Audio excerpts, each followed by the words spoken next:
Hello students, welcome back to my channel.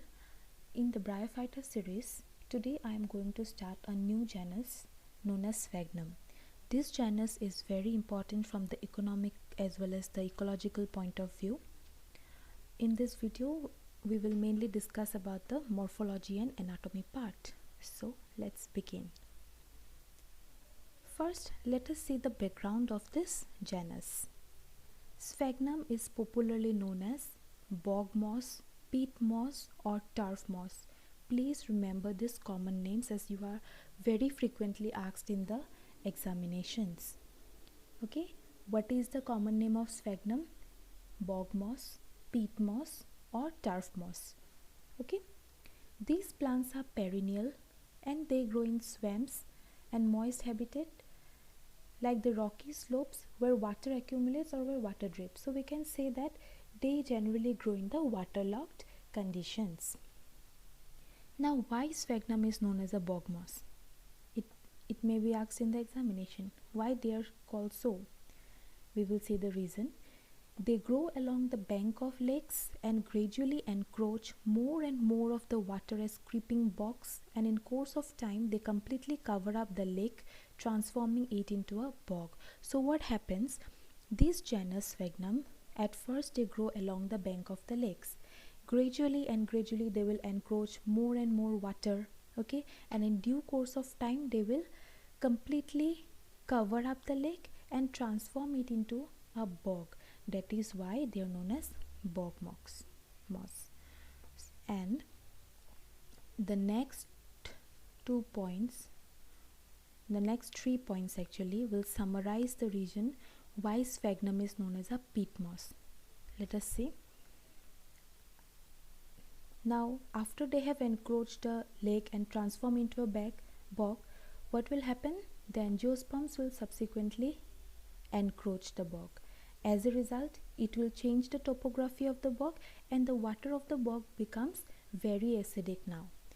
What happens in that acidic soil? The upper portion of the sphagnum gametophores grows indefinitely, but the lower or the basal part dies progressively and the dead plant parts do not decompose easily in acidic soil. Moreover, the acidic medium inhibits the growth of fungi, bacteria and other pathogenic microorganisms. Yes, therefore, the decaying process will be slowed down.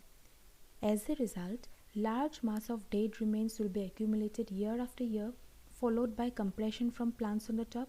Yes, therefore, a compact, dark-colored substance rich in carbon is formed, which is known as peat.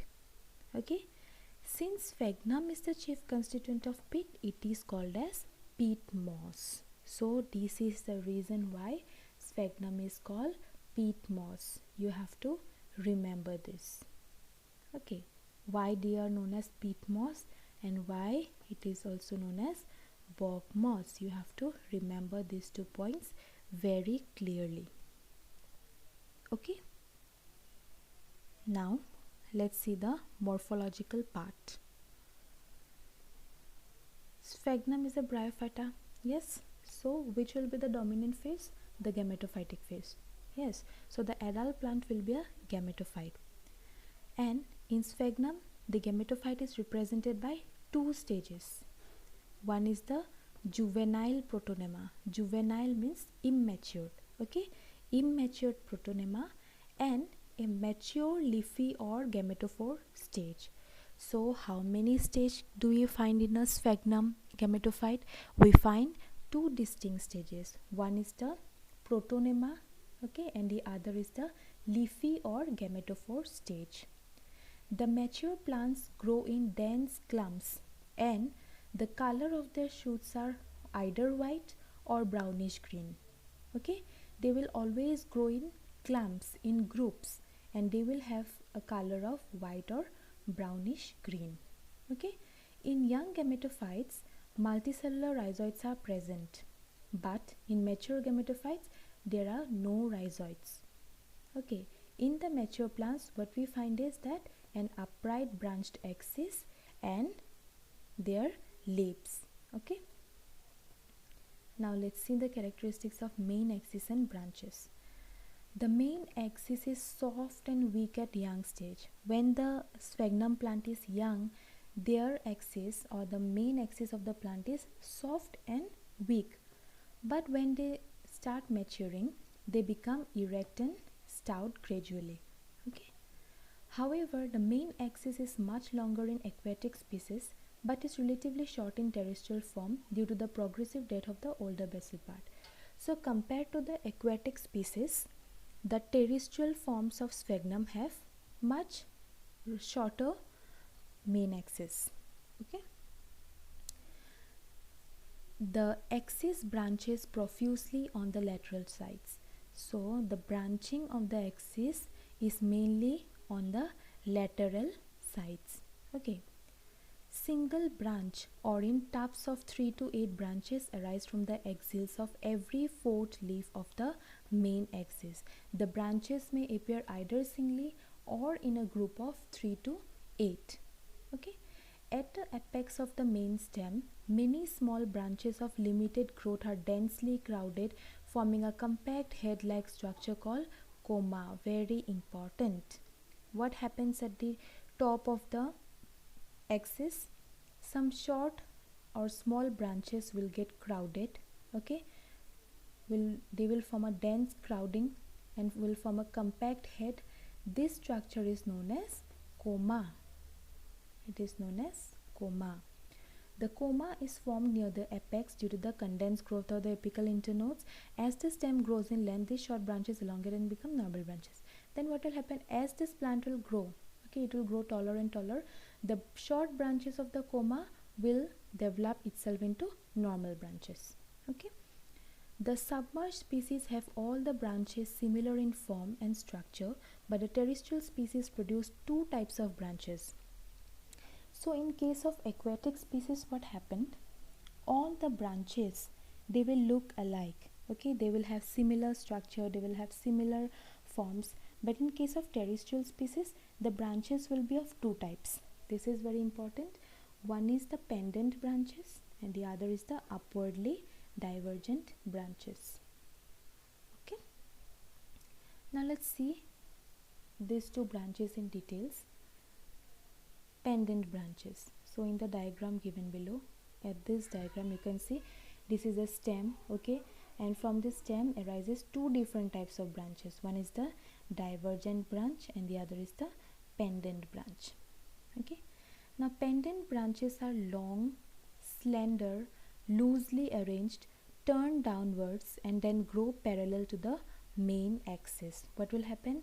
They are long, slender.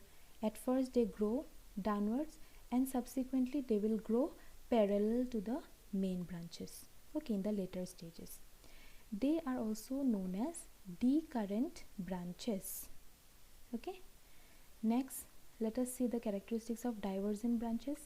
These are short, stout branches which grow outwards and upwards.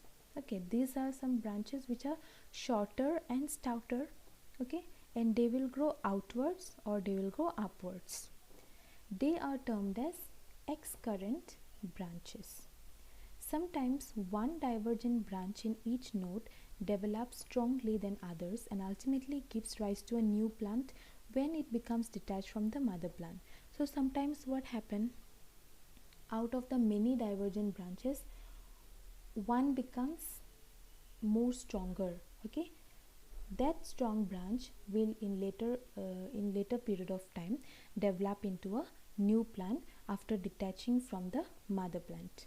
Okay, so this was about the types of branches in sphagnum plant. Okay, now let's see the structure of leaves. The leaves occur both on the main axis as well as on the branches. There is the main axis, okay, as well as the branches. So the leaves will occur both on the axis as well as on the branches, but there are certain differences between the two. On the branches, the leaves are closely set and overlapping. So the leaves which will be found on the branches, okay, the one which are found on the branches, they are closely arranged and they will overlap one another. Okay, but the leaves which are present on the axis, they are placed apart. Okay, they are not crowded, they are placed at a certain distance from one another, and the leaves in both the cases follow a spiral phyllotaxy. Okay. Moreover, the leaves on the main axis differ from those on the branches in size, shape, and details of cell structure. Moreover, there is also differences in the shape, size, and the details of the cell structure in case of leaves of both the main axis and the branches. Okay. This diagram, as you can see on the right side of the page below, is the structure of a single leaf. What does it look like? These are small. Okay. These are small, these are sessile. Sessile means there is no petiole. Okay, it is entire. Okay, entire, we can see entire margin. Thin, it is thin. Scale like, with an acute apex and without a midrib. We do not find any typical midrib in the leaves of sphagnum, and the leaves are having an acute apex. Okay, so this is the characteristic of leaves of sphagnum. So this was about the morphology part of sphagnum. Now let us move on to the anatomical part. We will discuss the anatomy of stem and leaf. So at first let us discuss the internal structure of stem. The stem internally shows differentiation into 3 zones. You can see I have color marked the 3 zones here. The area marked by blue color, it represents the outer cortex or hyalodermis.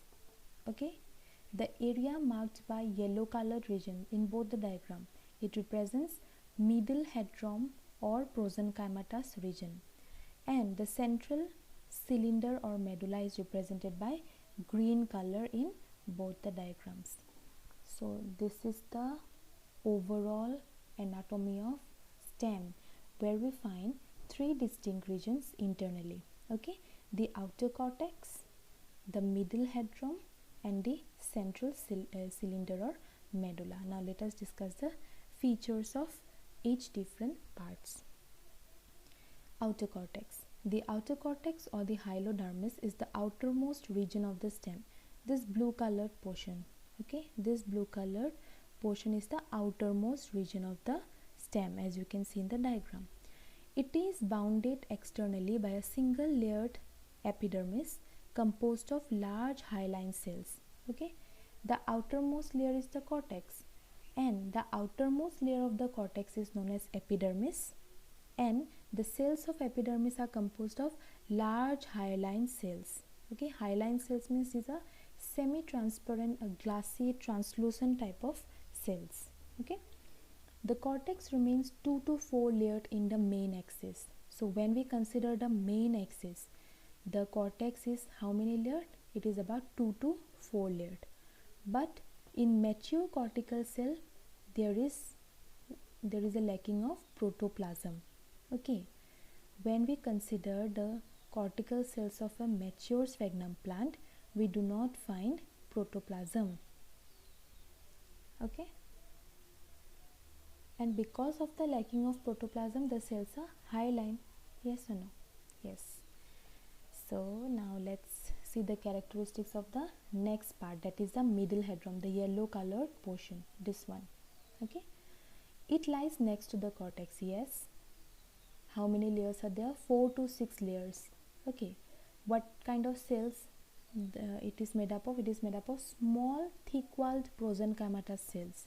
You see here, these are small cells, they are having thick walls. Okay, and these are known as prosenkymatous cells. This part is called hedron, which gives mechanical support to the stem. Since they are composed of thick-walled prosenkymatous cells, they will help in the mechanical support of the plant. Okay, now the innermost part is the central cylinder or medulla. Okay, it is comprised of small, vertically elongated, thin-walled parenchymatous cells. You see the cells of this portion, this green colored portion. the cells will be small, okay, they are vertically elongated, yes, and they are thin walled parenchymatous cells. They are having a function. The function is storage. Okay, I think the anatomy of leaf is stem is clear to you all. Okay, now let's move on to the anatomy of leaf.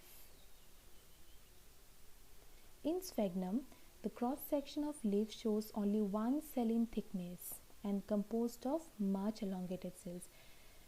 This is the cross section of a leaf of sphagnum.